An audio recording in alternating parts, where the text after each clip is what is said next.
Thank you so much to Dr. Bernard Prusek and Sister Catherine. Dr. Sister Catherine is Sister Catherine directing people over here. We're so grateful that you're here tonight to listen to Roy Scranton deliver a talk on climate change and the virtues of pessimism. The fact that you're willing to come to a room knowing that you're going to talk about something around pessimism is well, delightful. So I hope you're getting some extra credit at the minimum. This program is also sort of coming after a year of Laudato Si programming where the university was thinking actively about how we can explore 10 years after this important document by Pope Francis on climate and on the environment. What is our role to play in that? And Roy's going to be articulating a sort of argument relative to that right now. So let me just give you a couple biographical details to offer his authority here. He is an associate professor at the University of Notre Dame, the director of the Environmental Humanities Institute, and the author of numerous books, novels, literary criticism, and philosophy. And a really important book, a really important work that he created began as an op-ed called Learning to Die in the Anthropocene, which was basically making an argument for the humanities as a lens through which to understand the climate crisis and to deal with the climate crisis, not just understand, but to try to live through it. One of the reasons why he's here is long ago, somehow we got into each other's orbits. Roy is, in addition to being a prolific scholar and writer and thinker, is also a veteran of the Iraq War. And both of us were writing about the Iraq War in the years after it. And I think that in many ways, although he is a veteran of the war and I was very much not a veteran of the war, we shared a sense that the country had maybe gone off the rails in its decision to enter into that war, that it was engaging in maybe something that we might call imperial optimism, to use a term that he's going to be talking about today, that we could just go into another country and be greeted with flowers and sort of remake a nation state.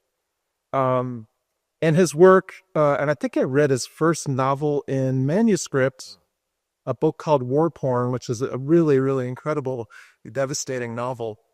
So Roy is going to offer a philosophical intervention on the way in which we think about climate change today. And one of the things that I'll just say about the talk in advance is that obviously at this Jesuit institution, we've been thinking about not only the important role that we need to play in sort of understanding climate change and also figuring out how to live in light of climate change, but also to figure out how we can move forward with some measure of hope. But the question is, how is hope and pessimism related? I think that's something that will kind of come into the very end probably of the talk. So one of the things I want you to think about is, what can I carry forth from this talk that might be food for future thought and not paralyze me in the way in which both, eco-optimism and eco-doomerism seem to offer us a sense of either everything's going to be okay, I don't need to worry about it, or nothing is going to be okay and there's nothing that can be done about it. So I'm so grateful that you're all here. Please welcome Dr. Roy Scranton.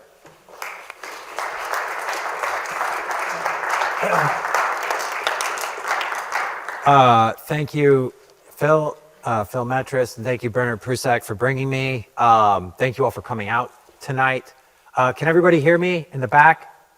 Yeah, good. Okay, I can use a mic if I need to, but I think I'll just, do it analog. So I'm going to talk about all those things. I'm just going to get into it, because if I start doing a preamble, I'll ramble. It is I promise, worse than you think. That's the first sentence of a July 2017 article from New York Magazine by journalist and editor David Wallace Wells titled The Uninhabitable Earth. That article explored extreme global warming scenarios and was grounded in a broad synthesis of research and interviews with leading scientists. In the author's words, it offered a portrait of our best understanding of where the planet is heading absent aggressive action. The article was also a bit sensational. There's the title, of course, The Uninhabitable Earth, its subject matter, often quite alarming, and the graphics, including splash art of a fossilized skull wearing sunglasses. And it worked. The piece went viral, becoming the most read article in New York Magazine history to that point, reaching hundreds of thousands, if not millions of readers. Now, you might think scientists, activists, and journalists working on climate change would applaud such a story and see its success as an opportunity to talk even more about the dangerous consequences we face from climate change. But you'd be wrong.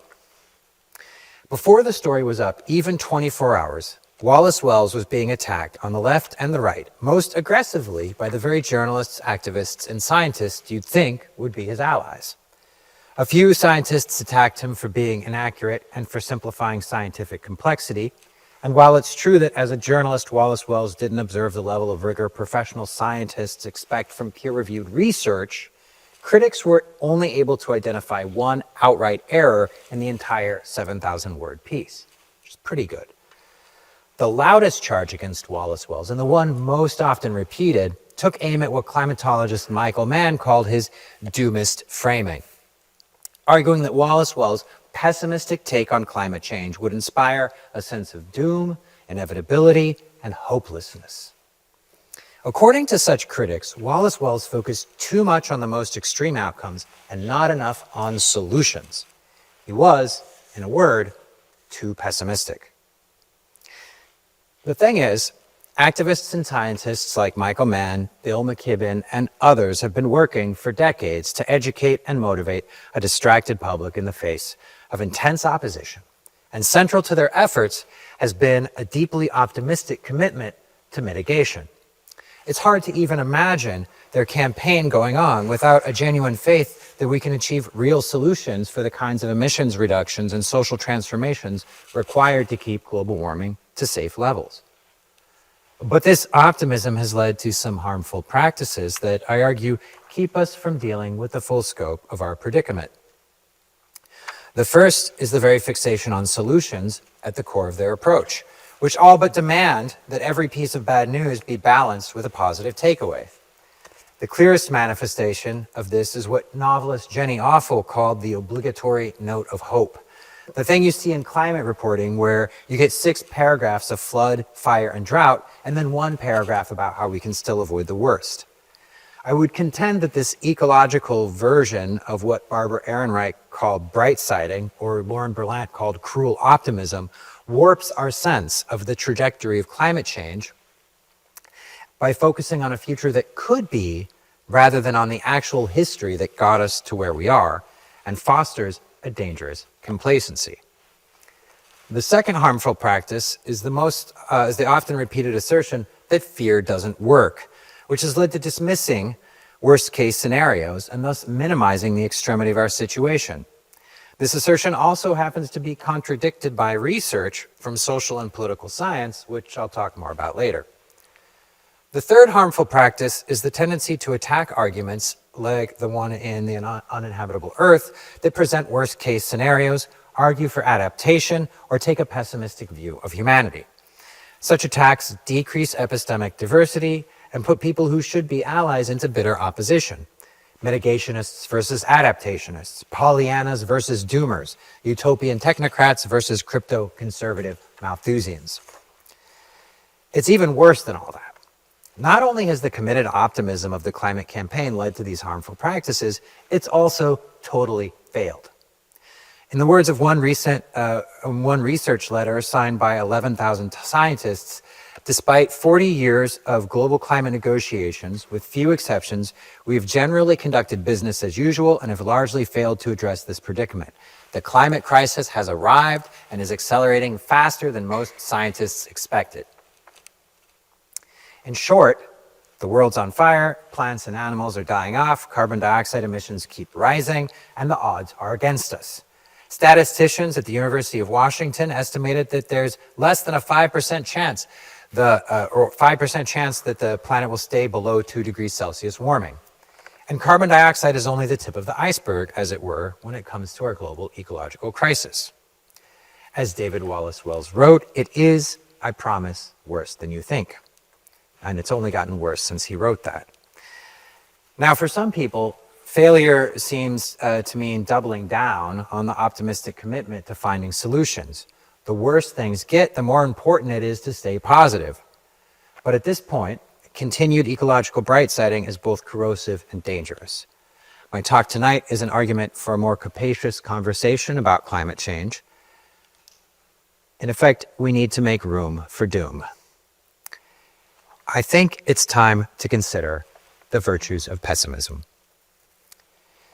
Key to my argument is understanding that pessimism is not simply a tendency to depression, nor a version of nihilism, as its critics often assert, but, as political theorist Joshua Foa-Dienstag argues, a philosophical response to the modern conception of linear temporality. Pessimism and optimism aren't dispositions, that is, or aren't best understood as dispositions, but rather as contrasting philosophical approaches to time, suffering, and the idea of progress, which emerged concurrently with modern historical consciousness. Indeed, the terms optimism and pessimism don't appear until the 18th century, as we'll see, and don't achieve widespread usage until much, much later. Put simply, even cartoonishly, optimistic philosophies such as positivism, liberalism, and socialism believe that things get better over time, while pessimistic philosophies like existentialism, Christian realism, and Afro-pessimism do not. Climate change puts these distinct interpretations of modernity into high relief, which would ideally open the way for deeper discussion of what modernity means and what might come after.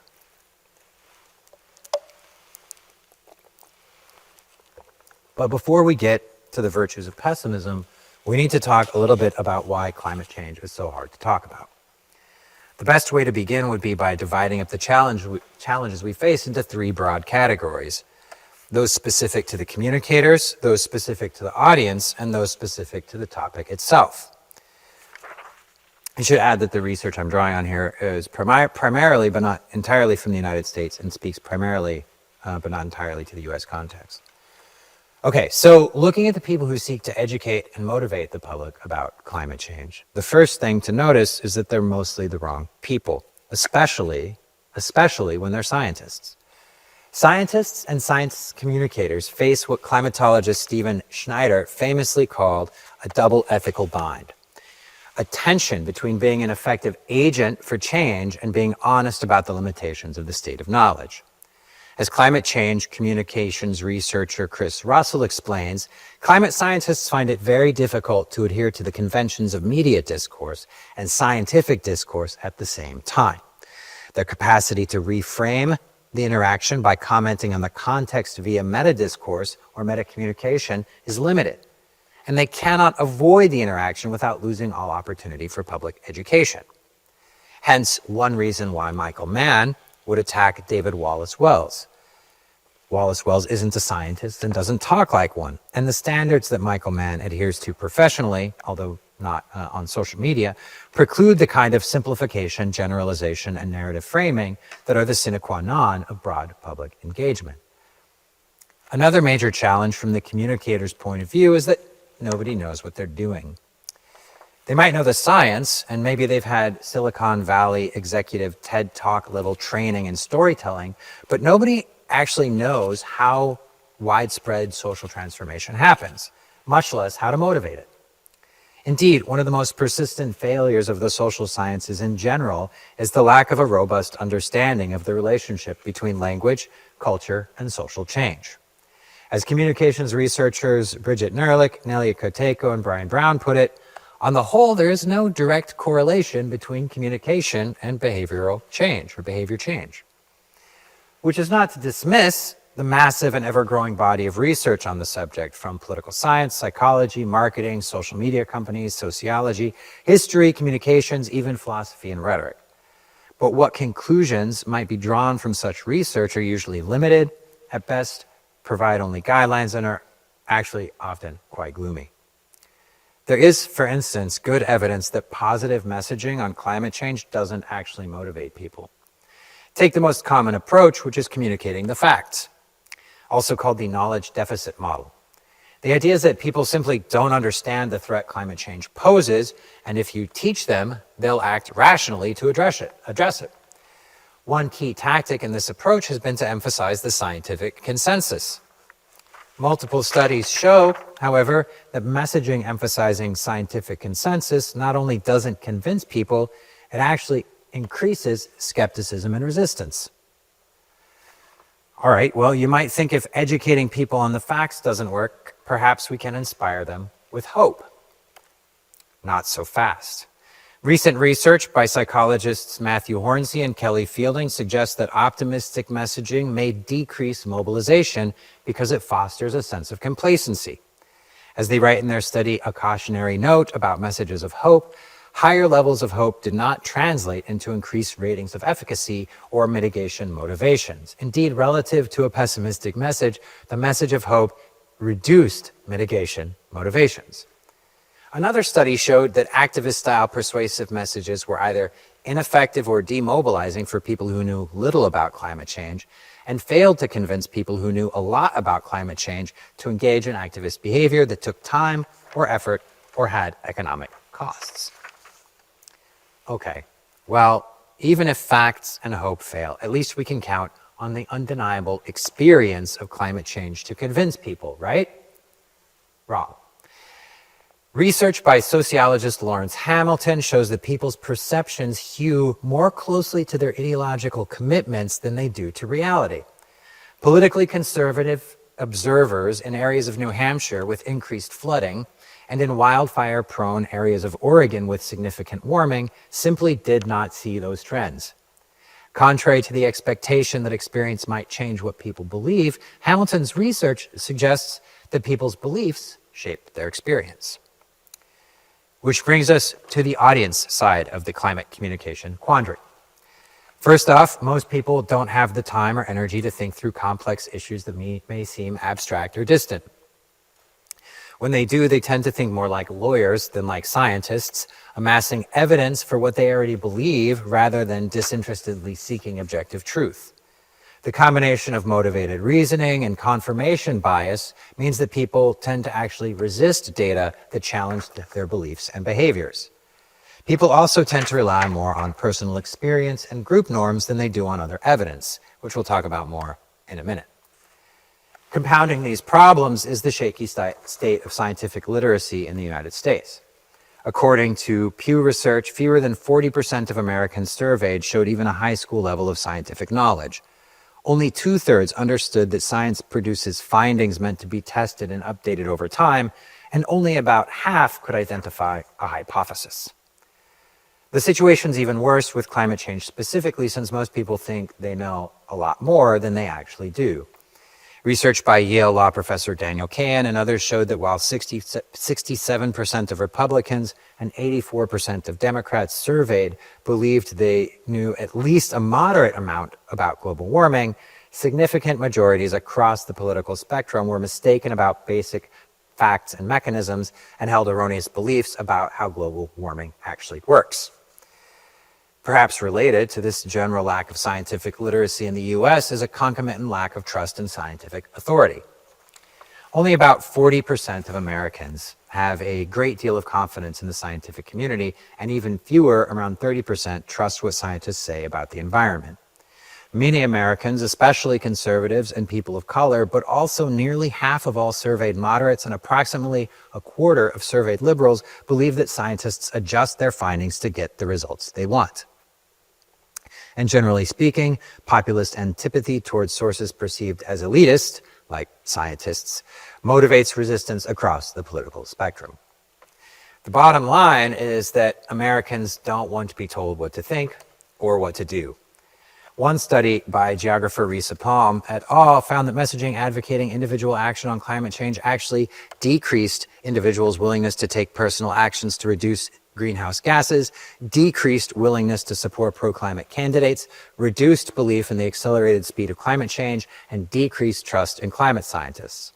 The study also found that messaging advocating collective action had the same effect. While this is only one study, it builds on others to show pervasive resistance to authoritative messaging that advocates personal change. Several studies show that even Americans who support climate change, support action on climate change, are resistant to messaging about changing their diet, one of the most important things we could do as individuals to reduce greenhouse gases, and in general tend to favor policies that don't impact them personally, preferring distant, abstract solutions over changes that might actually affect their lives. Most of the problems I've been discussing obtain across the political spectrum, but there's no denying that another major challenge is a stark partisan divide on the issue. Many on the left see this divide as a result of ignorance and a conservative bias against science, but in fact it has more to do with belonging and group identity.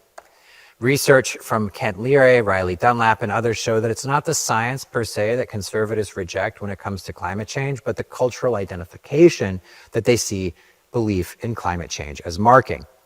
This thesis is substantiated widely across several studies in different fields.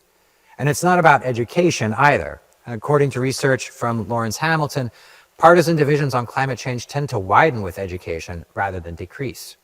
And research from Daniel Kahn and behavioral scientist Jonathan Corbin found that critical, active, open-minded thinking in conservatives actually correlated with increased skepticism toward climate change.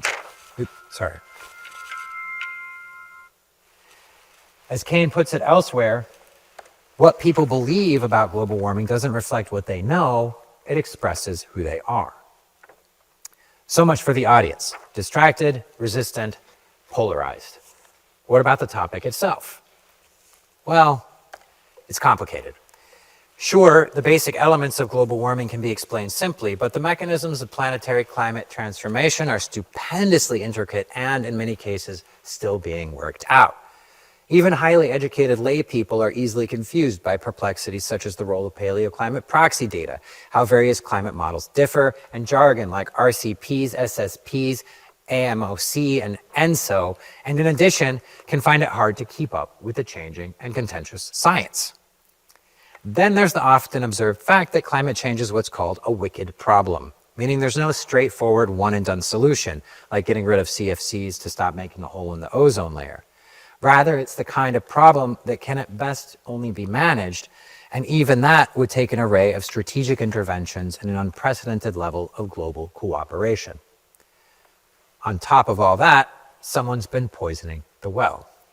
As Naomi Oreskes, Jeffrey Suprin, Eric Conway, and others have conclusively established, motivated actors among the wealthy and powerful, particularly the fossil fuel industry, have been working to spread misinformation, decrease public engagement, obscure key issues, dominate the overall framing, and focus attention on individual action rather than systemic change. The very notion of a personal carbon footprint, for example, writes Oreskes and Suprin, was first popularized in 2004 to 2006 by oil firm BP as part of its $100+ million per year Beyond Petroleum U.S. media campaign. So that the idea of the carbon footprint is a creation of the oil industry.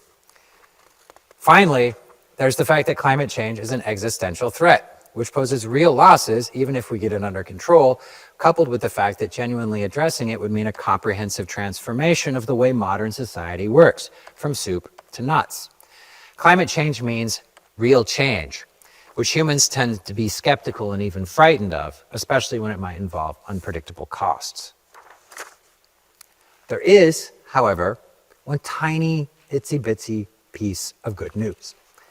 Contra David Wallace Wells critics who assert that his doomist framing will only lead to despair, research shows that fear works. Evidence from numerous studies across disparate fields show that negative messaging like attack ads and scary stories are highly effective for getting people's attention and influencing public behavior, at least over the short term.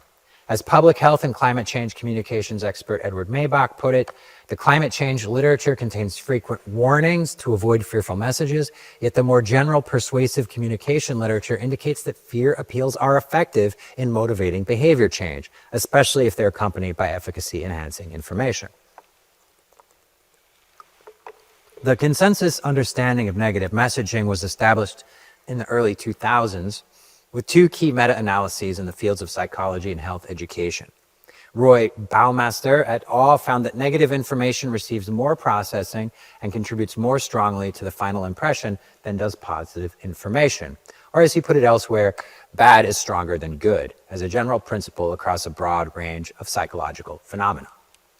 Similarly, meta-analysis by Kim Witte and Mike Allen found that strong fear appeals produce high levels of perceived severity and susceptibility and are more persuasive than low or weak fear appeals.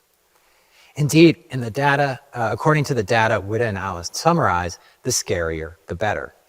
In sum, they write, the stronger the fear appeal, the greater the attitude, intention, and behavior changes.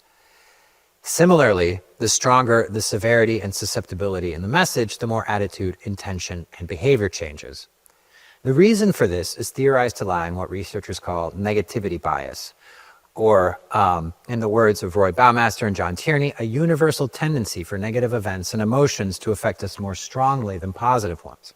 A tendency grounded in the evolutionary adaptation of our nervous system to protect against threats, right? You only need one giant mammoth stomping on your foot to, create a strong memory. Not only do studies in political science, psychology, marketing, and health education support the efficacy of negative messaging, but so too do studies specific to climate change. Martin van Zomeren et al. Showed that environmental action intentions were increased by individuals' manipulated fear of the negative future consequences of the climate crisis.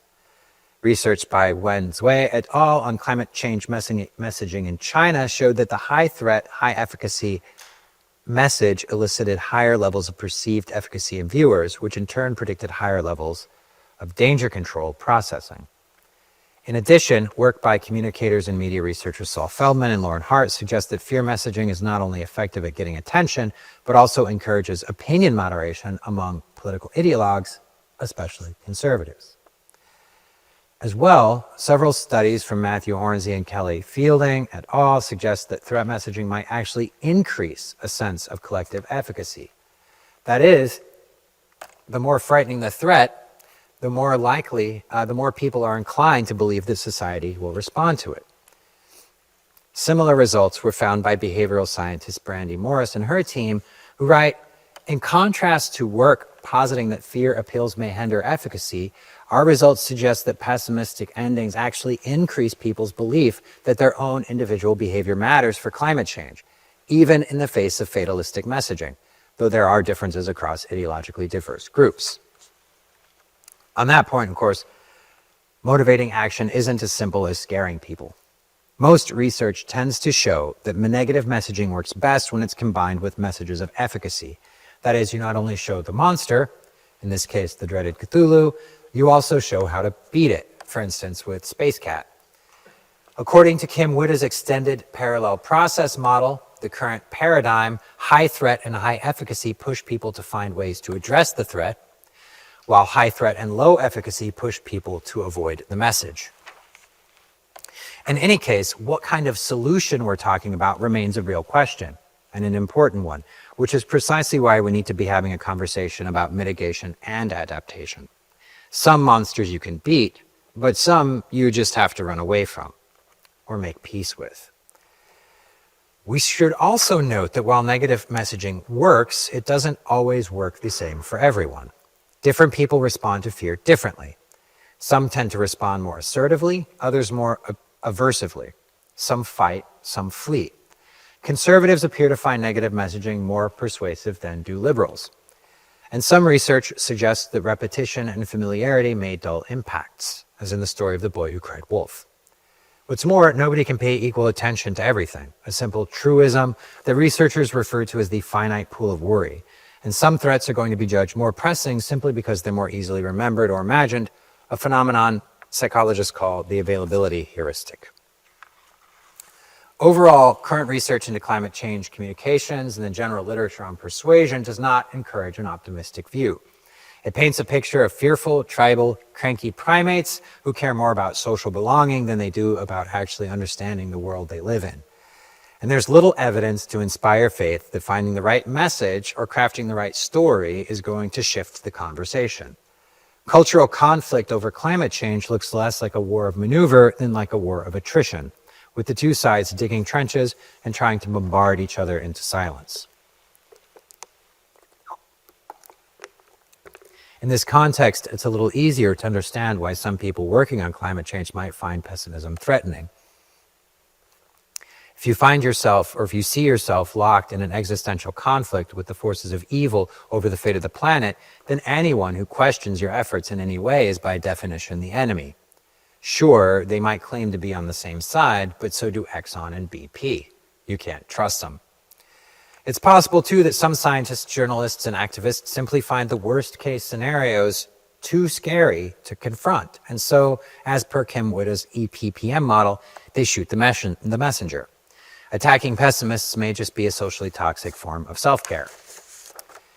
Plus, for high-profile scientists like Michael Mann, there's the professional fear of being labeled a crank or an alarmist, sometimes combined with the trauma of being repeatedly attacked by industry-funded lawyers, conservative politicians, and scurrilous pundits. Then there's the American cultural bias for optimism.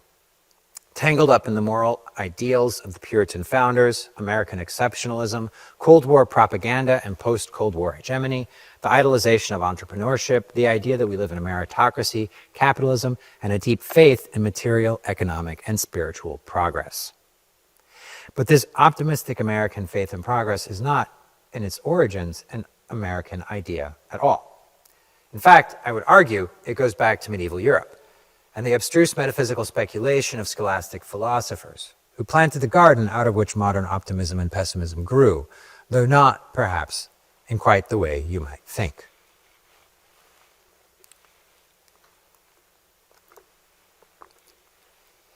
The term optimism, or optimisme, for it was in French, was first coined in the February 1733 issue of the Mémoires pour l'histoire des sciences et des beaux-arts by mathematician and physicist Louis Bertrand Castel. Castel coined the term in a critical review of Essays of Theodicy on the Goodness of God, the Freedom of Man, and the Origin of Evil, published in 1710 by philosopher Gottfried Wilhelm Leibniz, who had awesome hair. The Theodicy was written as part of an ongoing dialogue with the skeptic Calvinist Pierre Bayle, which had its specific origins in a disagreement between Bayle and Leibniz over the precise relationship between dogs' bodies and their souls. But the dispute was about much, much more than canine ontology. In his dictionary and other work, Pierre Bayle had scandalously argued that reason was incapable of explaining free will or evil. Leibniz, for his part, sought nothing less than to demonstrate that free will can be reconciled with the idea of necessity, and the fact of evil rationally reconciled with the idea of a benevolent, omnipotent, and perfect God. We might go so far as to see Leibniz as one of the last great medieval scholastic philosophers, in the tradition of Thomas Aquinas and Duns Scotus, working to join faith and reason in a comprehensive holistic worldview in which everything has its place, and the intricacies of the cosmos are aligned in perfect harmony with the eternal perfection of a loving deity. Key to Leibniz's efforts was the argument that we lived in the best of all possible worlds. According to Leibniz, if God is the omnipotent, omniscient, benevolent creator, then it follows that he could not have made the world otherwise. For if this world were not the best possible world, God would have had to have been deficient in some respect. Either he didn't know how to make the best world, he didn't want this world to be the best, he wasn't capable of making it the best, or he'd fallen prey to some other flaw incompatible with the idea of a perfect, loving, all-powerful God. But this could not be, of course, since such failures are by definition impossible for a perfect being. As phrased in the taught rhymes of Alexander Pope, who popularized Leibniz's ideas in his poem Essay on Man, published in 1733 and 1734, all nature is but art unknown to thee, all chance direction which thou canst not see, all discord harmony not understood, all partial evil universal good. And spite of pride in erring reason spite, one truth is clear: whatever is right. It was in naming this doctrine that Louis Bertrand Castel coined the term optimism. As he wrote, in terms of art, Leibniz calls it the best reason, or even more skillfully and theologically as well as geometrically, the optimum system, or optimism. 2 decades later, the term was picked up by the writer François-Marie Arouet, better known as Voltaire, in his novel Candide, or Optimism, 1759, where he lampoons Leibniz in the character of Dr. Pangloss, that famous philosophical buffoon who argued that things cannot be otherwise, for everything being made for an end, everything is necessarily for the best end. Note that noses were made to wear spectacles, and so we have spectacles. Legs are visibly instituted to be breeched, and so we have breeches. Stones were formed to be cut and make into castles, so my lord has a very handsome castle. And pigs being made to be eaten, we eat pork all year round. The first recorded use of the word pessimism, or pessimisme, again in French, followed hard upon, in a review of Candide by literary critic Elie Ferron for the journal Année Littéraire. Ferron writes, "We give the name optimism from the adjective optimum, which means the best, to the doctrine of the philosophers who called themselves optimists, who maintain with Leibniz and Father Malebranche that God made the right things according to the perfection of his ideas, that is to say, the best he could, and that if he could have done better in the creation, he would have. This opinion is reversed in Candide. We replace it with an absolute contrary, and the horrible consequence that we draw from this writing is that this world is the worst of worlds possible. In a nutshell, instead of optimism, it is pessimism, if I may put it that way." To be fair, Ferron's critique of Voltaire is not quite just, and not even adequate or fair to the cynicism of Candide, which presents a wretched world, but makes no claim that it couldn't be even worse. Scholars generally agree that Voltaire was a meliorist, who believed in the potential of human reason to decrease suffering. In a word, he was a prototypical Enlightenment thinker, and his resistance to Leibniz was less against the idea that things could be good, and more against the idea implied in Leibniz's thought that since we already lived in the best of all possible worlds, we could not hope for it to get any better. As Voltaire wrote in his poem on the Lisbon earthquake, "Sad is the present, if no future state, no blissful retribution mortals wait. If fate decrees the thinking being doomed to lose existence in the silent tomb, all may be well, that hope can man sustain. All now is well, 'tis an illusion vain."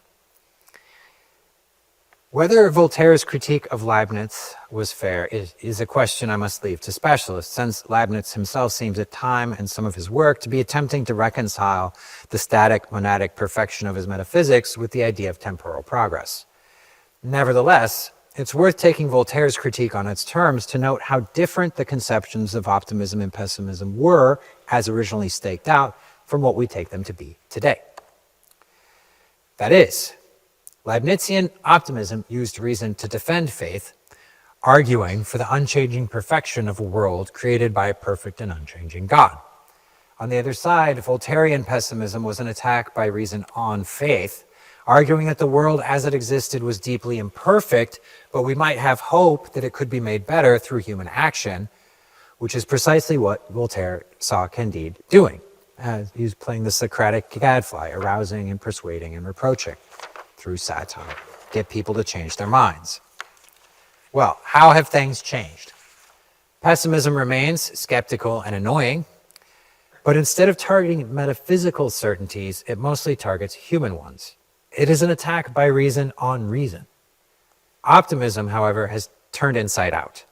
Developing into a synthesis of the Leibnizian and Voltairean positions, it has become a faith in the perfectibility of the world through the use of reason.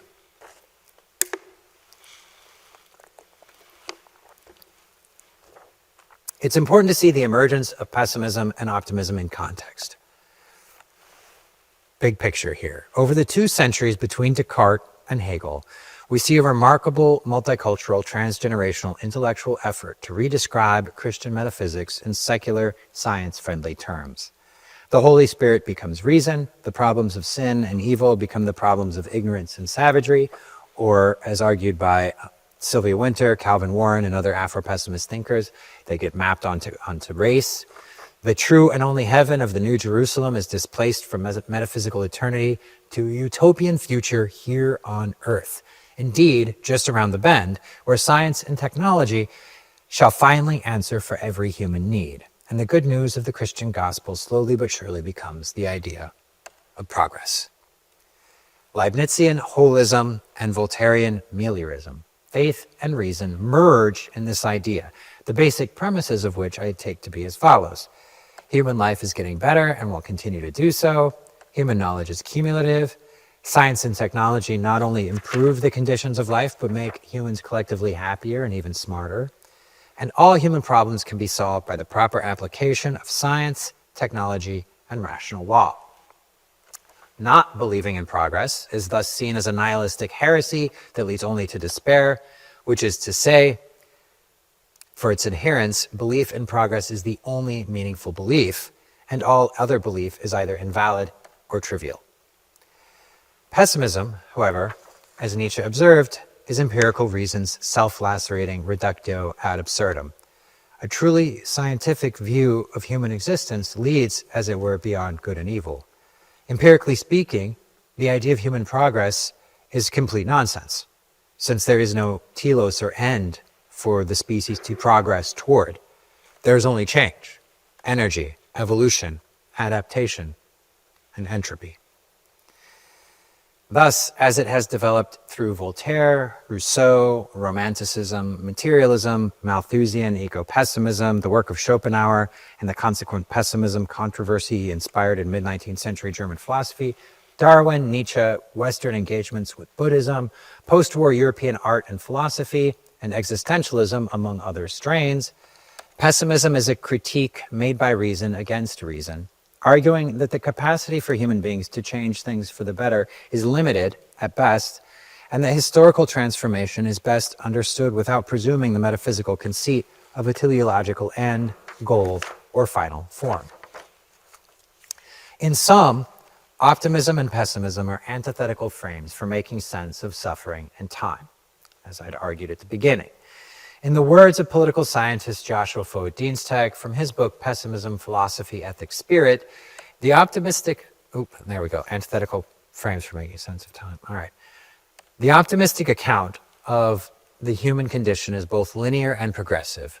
Liberalism, socialism, and pragmatism may all be termed optimistic in the sense they're all premised on the idea that the application of reason to human social and political conditions will ultimately result in the amelioration of those conditions. Pessimism denies this premise, or more cautiously, finds no evidence for it and asks us to philosophize in its absence. Dienstag also argues that pessimism retains a belief in linear time, though I suspect it's not so simple, and that some pessimists or varieties of pessimism may see time as more ambiguous or in different ways. In any case, pessimism is neither fatalist nor nihilist, as its critics often assert. In fact, I would argue it's quite a bit more empirical than optimism. A pessimist must, by definition, believe in a reality that exists independently of human cognition and desire, since that reality is precisely what stymies us. And pessimism is empirical not only in its method, but also in its fundamental orientation, as it coheres around 8 empirical observations. Where are we at here? There we go. 7. I meant to change it to 8. All right. The first, human life is beset by suffering, which is never more than temporarily relieved, or more simply, suffering exists. 2, consciousness itself is a source of suffering. 3, the unpredictability of complex events threatens our projects in ways that can never be comprehensively anticipated. Or to put it more pithily, shit happens. 4, human agents are fallible and limited. That is, people make mistakes. 5, given that shit happens and people make mistakes, and also that different people have different goals, conflict is inevitable. 6, there's no identifiable transcendental meaning or trajectory to human history. History is buck. I'm not saying there's not such meaning, but it's not something that we can readily apprehend, or maybe ever apprehend. 7, suffering is a source of meaning and shared experience for human beings, not merely a negative quality. That is, suffering matters. And 8, everybody dies. So its basis in empiricism tends to make pessimism more accurate than optimism. An observation backed up by research on 2 phenomena psychologists call depressive realism and the optimism bias, which I can talk about more in the Q&A if you want. And this quality of empirical and accurate attention to external reality is part of the reason why I think pessimism supports resilient action. Pessimism also helps us be resilient because it helps us distinguish between realistic and unrealistic goals. All of you probably know Christian theologian Reinhold Niebuhr's Serenity Prayer, which I take to be one of the clearest formulations of pessimism available. And what's probably its best known phrasing, as adopted by Alcoholics Anonymous, it goes, God grant me the serenity to accept the things I cannot change, the courage to change the things I can, and wisdom to know the difference. The wisdom of pessimism is in recognizing just how little we can actually change, both in our world and in ourselves, and how hard that change can be. What's more, pessimistic guidelines like Murphy's Law help us plan for unforeseen obstacles and cope with problems as they emerge. Pessimism also supports the precautionary principle, which argues that innovations or policies developed out of ignorance of their possible consequences should be avoided, as well as German philosopher Hans Jonas's idea of the heuristics of fear, which argues the responsible considerations of decisions which may have existential consequences must give significant weight to the worst possible outcomes. Like, should we invent AI?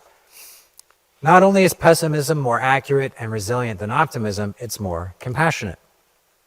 Expecting less from the world and from other people helps one cultivate sympathy, patience, and generosity. Everyone is fallible and limited, even ourselves. Everyone makes mistakes. Situations are always more complex than we think at first. Outcomes are often unpredictable. Pessimism makes one less likely to blame others for their situation, more inclined to reject the accepted truth of inherited hierarchies, and more likely to see commonalities while also appreciating differences. The core truth of pessimism, after all, is that suffering is inevitable and universal, yet always particular. Thus, while optimism can slide easily into complacency, arrogance, and obliviousness, pessimism's combination of empiricism and compassion means that reflexive self-determination, guided by accurate knowledge of obdurate reality, is the only ethical way to make collected decisions. In a word, pessimism is democratic. Whereas an optimist may believe that they know what's best and are thus justified in adopting whatever means necessary to achieve their ends, the pessimist accepts that we're all just muddling through, and because things often work out poorly, we may as well muddle through together, since at least then we can help each other out. Pessimism's criticality and compassion also means that it's more inclusive than optimism. There's less likelihood of imposing false or oppressive rationalities.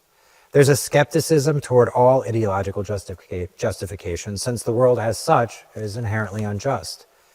And against the criticism that pessimism leads to apathy or despair, pessimism actually puts more responsibility on individuals to act collectively, since we can neither trust institutions to take care of us, nor depend on other people to fix our problems. These are, as I see it, the virtues of pessimism: empiricism, accuracy, resilience, compassion, democracy, inclusion, and responsibility. I think these are good virtues, but I think they're especially useful in addressing climate change, since pessimism is all about managing expectations. It's about recognizing that the future you face may be different, will be different from the one you were promised. It's a kind of radical hope, a hope that life can be worth living without the hope that it might get better, a hope beyond hope, if you will.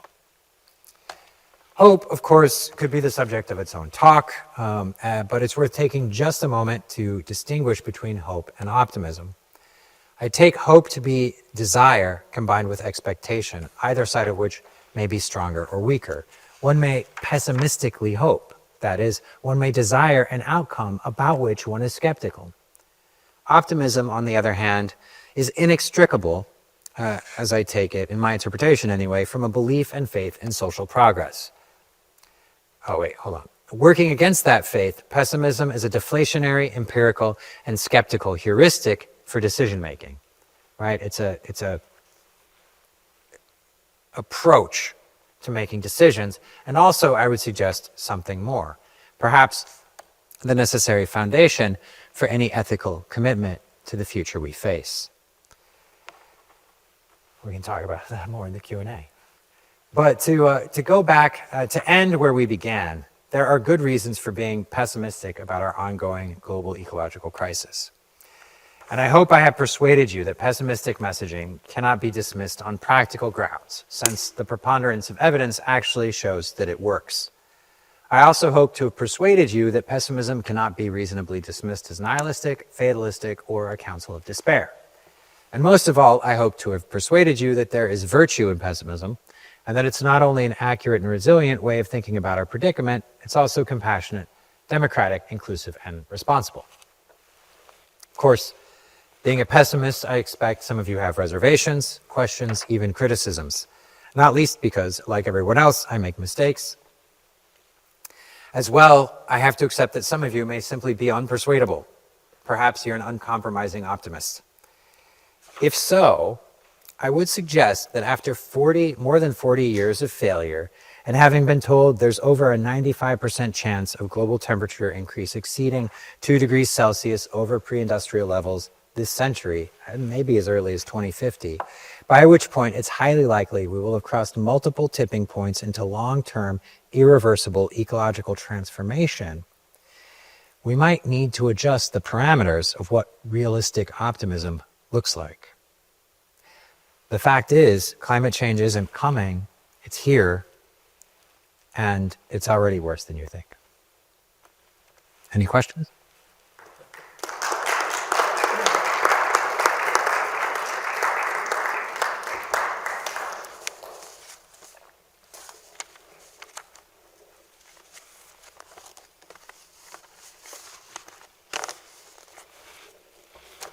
Yes. So in the beginning of your block, you talk about being with your family camping in the shadows or of the royalties in the Southwest. Yeah. And wondering about how that civilization collapsed. Mm-hmm. And you introduced the concept, which in the book, which I think is really exciting, that you didn't talk about here. So, Yeah. And that's the issue of complexity. Yes. Dave Hagens has a wonderful podcast I'd recommend anybody called The Great Simplification. Yeah. It does seem to me we've gotten to the place we are because we burn so much fuel that's allowed us to create complex societies, and that we are going to go down to something different. And to me, that's optimistic, even though it's pessimistic, because I think out of that we could create ways humans interact with each other that maybe go back to ways we used to live as indigenous people. So I guess my question is, it seems to me that pessimism offers a better way to get to the simplification. Yes, I think so. And so to parse what you're talking about a little bit, at the beginning of the book, I talk about, I visit Chaco Canyon, and I talk about the civilization that emerged there and how it collapsed, and why archaeologists talk about that. And one theory that seems pretty persuasive to me is that for understanding collapse more broadly than just Chaco Canyon is this idea of diminishing returns on complexity, right? And so the idea is that civilizations respond to problems by making new layers of complexity, like creating new aspects of civilization. But each time a civilization does that, it has costs, right? Energy costs, social costs. And at a certain point, the theory goes, a civilization gets so complex that it's no longer economical, right? Like it can no longer pay the costs of maintaining that complexity. And so then when another problem comes up, right, it can't manage that other problem. So it's not drought that caused the Chacoan civilization to collapse. It was that they had sort of reached their maximum level of complexity, and they could no longer afford to deal with additional problems. And I think we're in a similar position now, right? I think, I suspect, right? Who knows? And you know, the ways that in according to the theory, the ways that a civilization can respond to that are by simplification, right? Or finding new sources of energy. Basically, those are the two main ways to deal with it. And we are finding more sources of energy with renewables.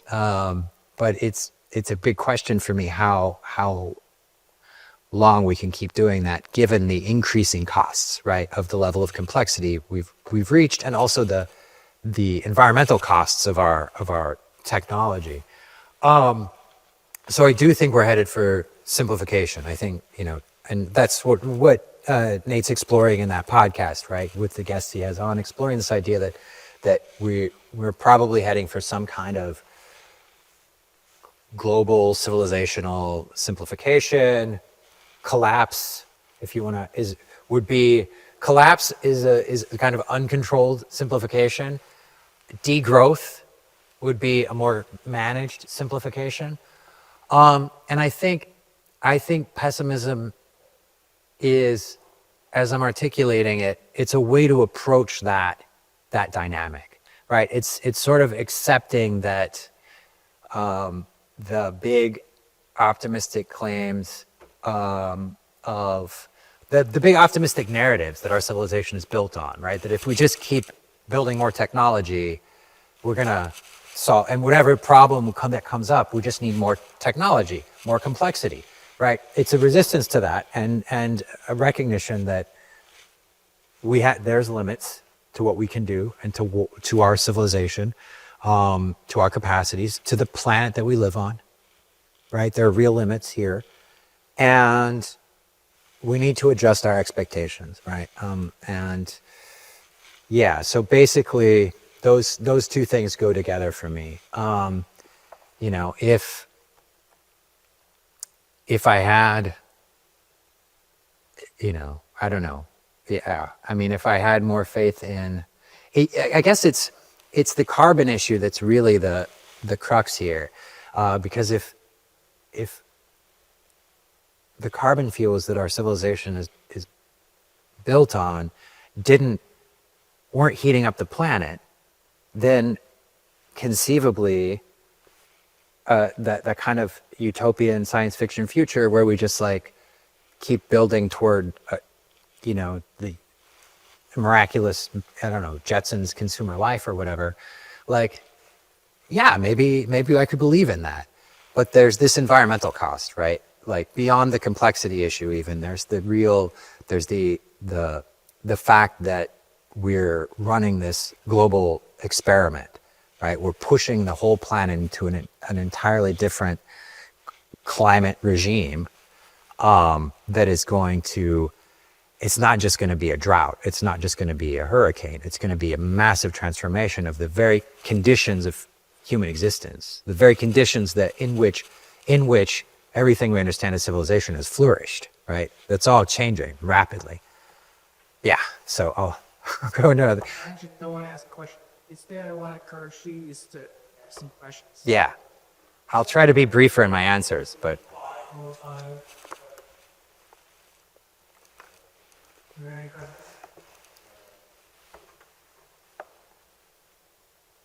I know there was a lot of stuff on the, yeah. When you talk about those changing conditions and circumstances that things flourished under, where it's not just the drought, it's not just the hurricane, and what are some of its big issues? How are they achieved based on like the science and studies you see? Right, well, so everything we understand of as civilization, right? So cities, literacy, like all of that human history, it only goes back, I don't know, like 10,000 years or so.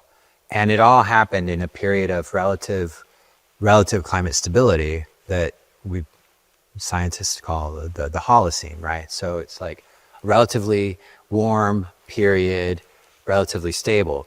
There have been some, you know, there was a little ice age and there's been variation. but we haven't had a real ice age. Um, and and so humans have flourished around the globe because the conditions have been great, right, for this species in a way that they've never been before, and that is changing, and it's going to be a lot warmer. We don't actually. So this is where things get really difficult because we don't actually know how fast it's going to change or exactly how, right? There's a science can look at paleoclimate proxy data, like it can, bring out ice cores, and it can pull together some kind of picture of how climate changes have happened in the past, right? There have been massive changes in climate, sometimes very rapidly, often related to significant carbon emissions, right? That have resulted in massive extinctions, right? All the great extinction events in our history are connected to some kind of carbon emission, some increase in greenhouse gases, and changing climate, right? But those models the scientists look at that they're drawing from the past are very roughly textured, right? They're not very fine grained. Like things, they can't tell necessarily whether things happen over hundreds of years or thousands of years or 10 years, right? Especially the further you go back into the past. But the one thing that they do know is that never before in the history of the planet has so much carbon been moved from the Earth into the atmosphere so quickly as what we have done, what humans have done in the last 100 years, particularly 150 years or so, right? So this is unprecedented what we've done. The amount of carbon we've taken out of the Earth and put into the atmosphere, it's going to heat things up. It's the baseline. It's also going to cause massive changes in the way that the global climate systems work. Like the Gulf Stream's going to change. Like the Arctic's going to change. The Arctic's melting. Like the tundra, is melting. The permafrost is melting. The Amazon is drying up. The Amazon's going to go away, right? Corals are bleaching all around the world. So we're going to lose all the biodiversity in the oceans, right? We're just this massive death, species extinction, desertification. Some places might, the weather's going to be more chaotic, right? We'll have more drought and more rain, right? At the same time, because the rain's going to come in these big storms all at once instead of being spread out. There's a lot of variables, and a lot of it is being worked out, right? This is part of why it's scary, is that we have a general idea of where it's going, and a lot of great science is being done. It's a very exciting time to be a scientist now, and they can tell us something from looking at evidence from the past, but we're really in this like brave new world. Like we have no idea how fast it's going to happen or exactly how it's going to fall out. So, but it's the baseline. It's going to get a lot hotter, and the weather's going to get a lot more chaotic, and there's likely to be massive transformations in agriculture, massive impacts in agriculture. Water, just biodiversity. Yeah.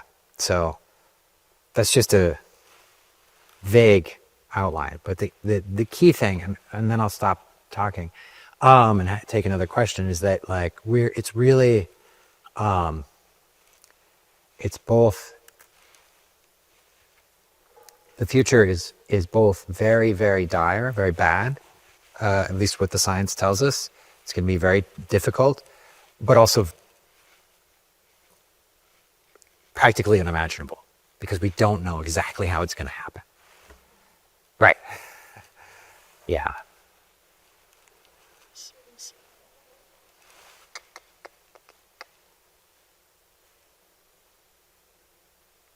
on this question. Okay. Close. I think that what the title of your slide was 8 and 10, which was Yeah. Premier to the 8 data. Yeah. For me, that could argue they be more towards realism, socialism, and realism. That's So yeah, I mean, people often hear from folks, oh, well, you know, I agree with you, but I'm not a pessimist. I'm a realist. Okay. I mean, realism brings in a whole raft of questions that, like, wait, what's reality? At what level? What are we talking about? But it also, I'm really want to emphasize the pessimism aspect of it because of the historical relation to optimism and how these two ideas emerge out of this progressivist enlightenment project, right? The idea that we can know, understand, and control and end human suffering through reason, right? And that's, I suppose you could believe that and still say you're a realist. You just have faith in human reason, right? And so where I take pessimism to be distinct there is that it rejects that premise. And so it's not just realism. There's a deeper commitment to a sense of human beings being fundamentally flawed or limited. Flawed, I could say flawed, but I just mean limited. Like we're not omnipotent. We do our best, but yeah. And there is, there's a lot of stoicism in my thought and existentialism and Buddhism as well. Like I think of Buddhism as a very pessimistic philosophy or orientation, right? It's desire is the cause of suffering. Like desire brings only suffering, and yeah, I'm not gonna dive into that part. Okay. Let's thank Roy for his talk. Thank you all for coming out.